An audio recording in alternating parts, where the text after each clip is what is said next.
Autre nom, effectivement, Daniel le cite à l'instant, Amine Kessassi. On savait qu'il allait être adjoint, 4e adjoint au maire de Marseille. On se doutait qu'il allait avoir une délégation relative à ses engagements. Non pas, en l'occurrence, lié au narcotrafic, ce n'est pas dans le titre et ce n'aurait pas vraiment eu de sens. C'est ce qu'il nous a dit lui-même il y a quelques semaines. Il est donc adjoint en charge de la jeunesse, de la citoyenneté et de l'engagement. C'est un portefeuille qui lui va bien, je pense. On verra pareil au résultat, mais effectivement, je ne vois pas quel autre portefeuille il aurait pu incarner à la mairie de Marseille. Donc je pense que c'est un bon choix de M. Payan que d'avoir nommé en tout cas M. Kessassi à ses fonctions.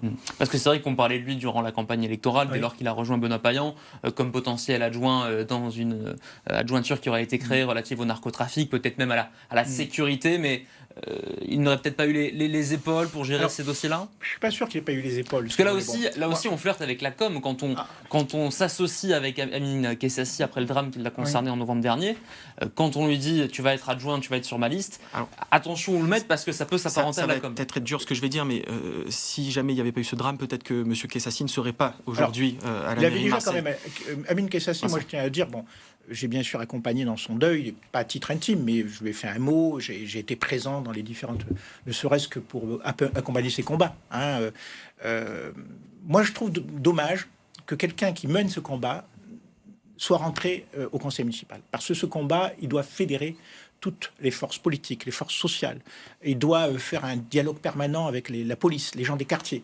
Je ne suis pas sûr qu'être aussi encliqué, aussi marqué politiquement, servira son combat. Alors, vous savez, le combat contre la mafia... Il était écologiste, Vincent Gessard. Oui, mais le combat contre la mafia à Palerme, il s'est gagné aussi sur des figures à la fois politiques, le maire de Palerme, c'est vrai, qui était plutôt chrétien-démocrate, et puis il s'est gagné aussi par des figures qui transcendent les partis politiques.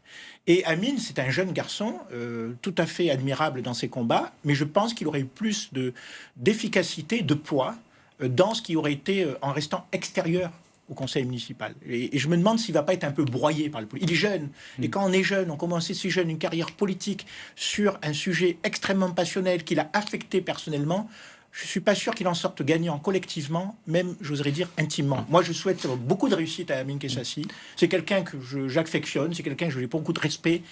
Mais j'espère qu'il saura prendre du recul par rapport à cet encliquage, à ce marquage politique et partisan qui diminue un peu la force de ce qu'il a pu représenter. Le narcotrafic, c'est l'affaire de tout. La lutte contre le narcotrafic, c'est l'affaire de toutes et tous les Marseillais. Daniel, c'est pas l'affaire d'une majorité municipale. C'est peut-être pour ça aussi qu'on lui a pas donné ce portefeuille-là relatif à la sécurité, qu'on voulait un peu quand même l'exfiltrer de ce milieu-là. Donc voilà, moi je pense quand même que c'est une bonne chose, en tout cas, d'avoir cette visibilité-là sur Marseille pour M. Payan. Pour revenir sur ce que vous disiez, si Amine Kessassi n'avait pas été médiatisé à l'échelle nationale de par donc on rappelle qu'il a perdu ses deux frères et le dernier en novembre dernier, il n'aurait pas rejoint l'équipe municipale de votre... Je ne suis pas certain qu'on lui aurait proposé en tout cas ce poste-là d'adjoint aussi proche de M. Payan.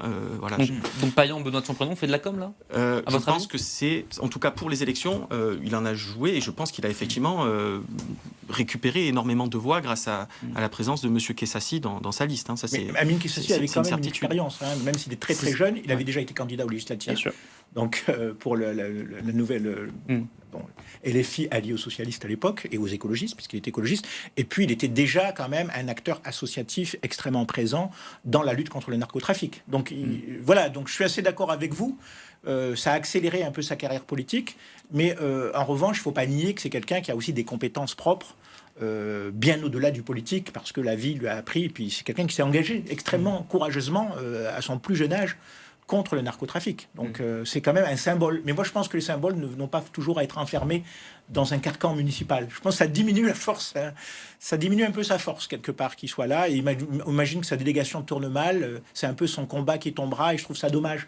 Le narcotrafic c'est tellement sérieux, tellement important, ça tue tellement de gens, ça mine une société qu'il faut parfois être un peu au-dessus des partis pour pouvoir mener le combat. Vous réagissez au 06 12 10 18 44 SMS, message WhatsApp. Que pensez-vous de ces délégations dévoilées, notamment donc Samia Ghali dont on parlait à l'instant, qui pourrait prendre la tête de la RTM, et puis Amine Kessassi, 4e adjoint au maire en charge de la jeunesse, de la citoyenneté et de l'engagement.